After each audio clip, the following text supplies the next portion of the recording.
First, external parts of desktop and laptop computers. This is when we want you to take out your handout, and this handout is the computer ports and parts. Your handout looks kind of like this, and one of the nice things about this diagram is there are many, many more ports that you're going to see described within these pages than you actually really will ever need, but we wanted you to have a sense of some of the older ports that were used. As computers have marched on, as time has marched on and technology has improved, we're seeing less and less ports, right? Less and less physical ways to connect data connections into our computers. But that was not the case in the past, and so you still might have computers that have some of these ports on there, and that's why we wanted you to be able to see what they are, for crying out loud. What does this thing do? And that's the function of that.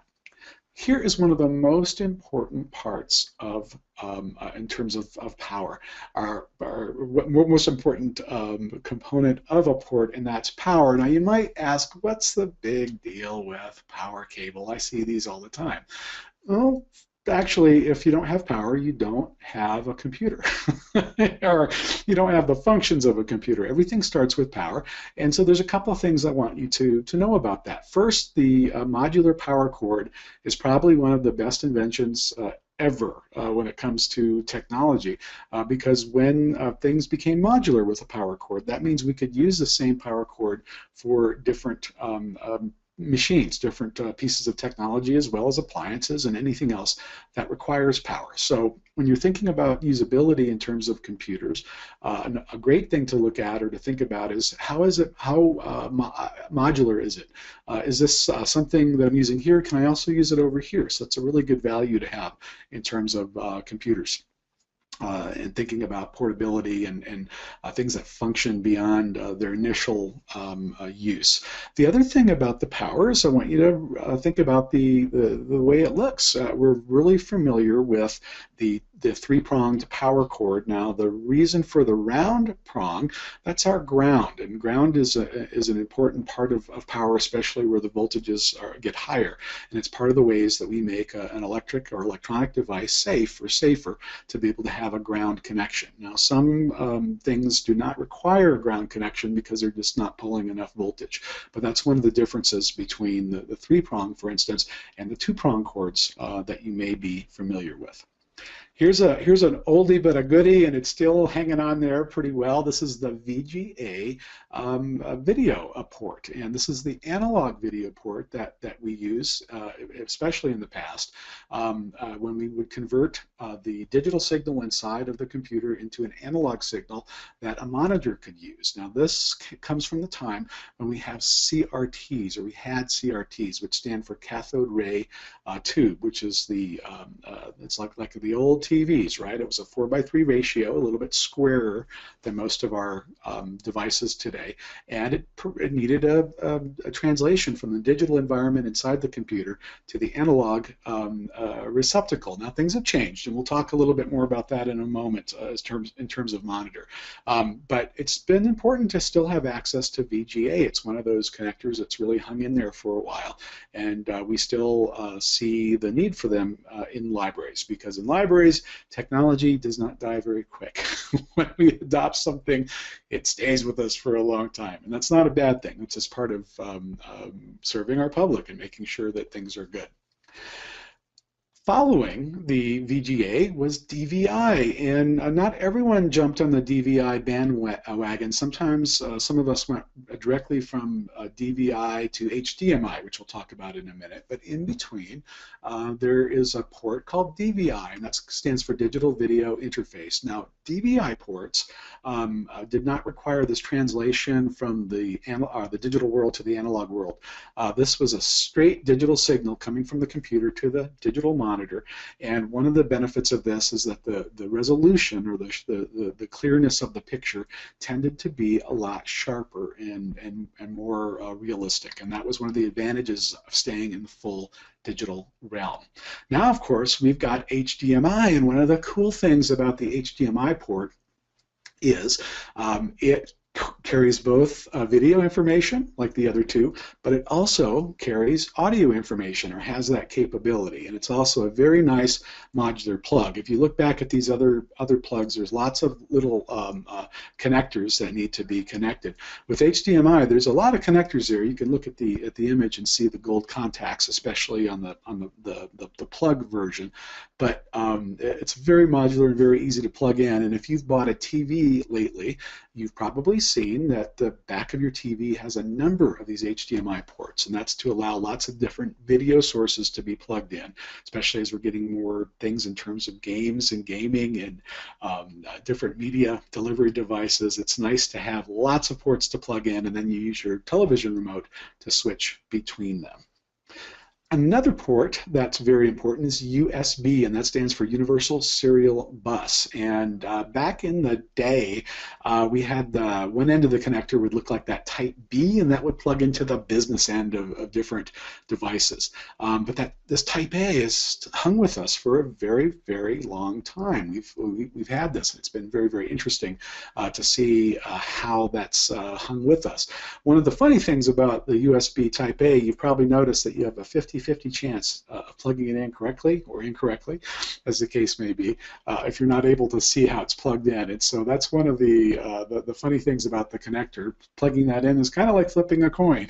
It almost has the same chances of being successful or not being successful on that first try.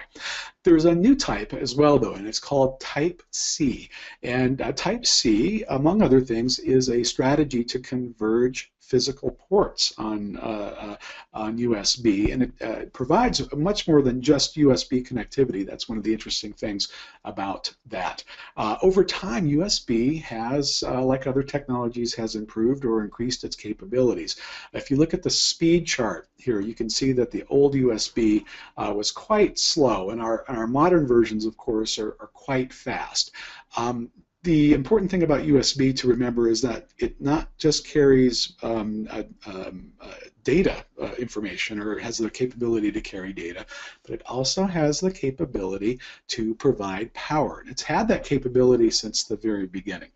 Looking at the power chart, you can see the voltages were around 2.5, and now when we're looking at USB 3.1 or USB-C, we're looking at 20 volts. And one of the reasons for that is we're looking for the USB, this single connector, this converged connector, to be able to do a lot of things, including charging up stuff like our laptop computers. And that's why that voltage has become higher, so it's more usable. As well, at the same time, both USB 3.1 and USB-C also has a much higher capability to transmit data over that same port.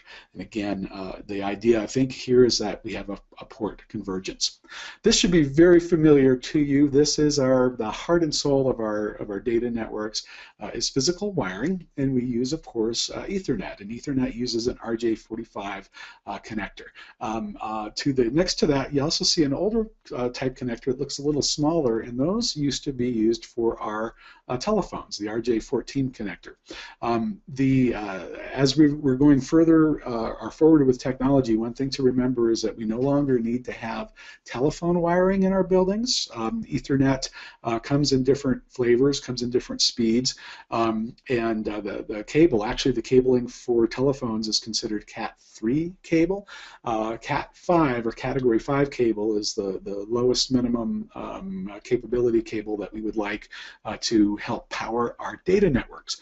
And so these days, there's no reason not to just put data wiring in whenever you're putting in new wiring. You don't need to put in any old-style telephone wiring. If you have old-style telephones, you can use that data wiring, put the right sort of jack at the end of it, and just use the proper pairs within that wire to serve older devices.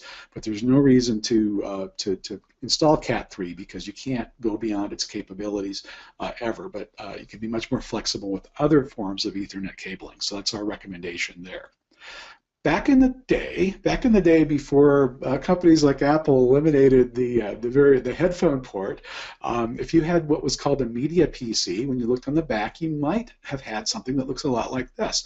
Lots and lots of different physical analog jacks for different functions within audio and video, such as the microphone and the speakers, especially for surround sound, to hook up multiple speakers and subwoofer, etc., like that. I'm showing you this because in most cases, if there's an audio port on your computer these days, it's just one, maybe one on the front and one on the back on a standard computer, but really it's come down to much fewer ports, and then the computer manufacturer uses software to decide or to determine whether that port is receiving information in or sending information out in terms of audio information. Here's a blast from the past. This is not in your handout, but we wanted you to remember from whence we came. These days, one of the things that we use USB for, of course, is for peripherals like a keyboard or a mouse, as well as things like a microphone. I'm using a USB microphone for this presentation.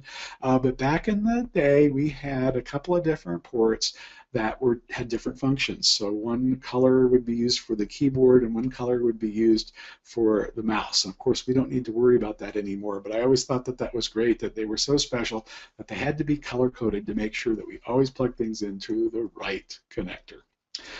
Our new ports, USB-C and Lightning, are something to take a look at. Now, Apple, of course, follows a method, a technique of being proprietary with a lot of their stuff, and so they've got this Lightning cable as well as USB Type-C. But these are new ports again that allow a lot of capabilities within that single port that have the possibility to be split out into different functions. And of course, the performance of these ports and cables in terms of the data capability and the power is much higher.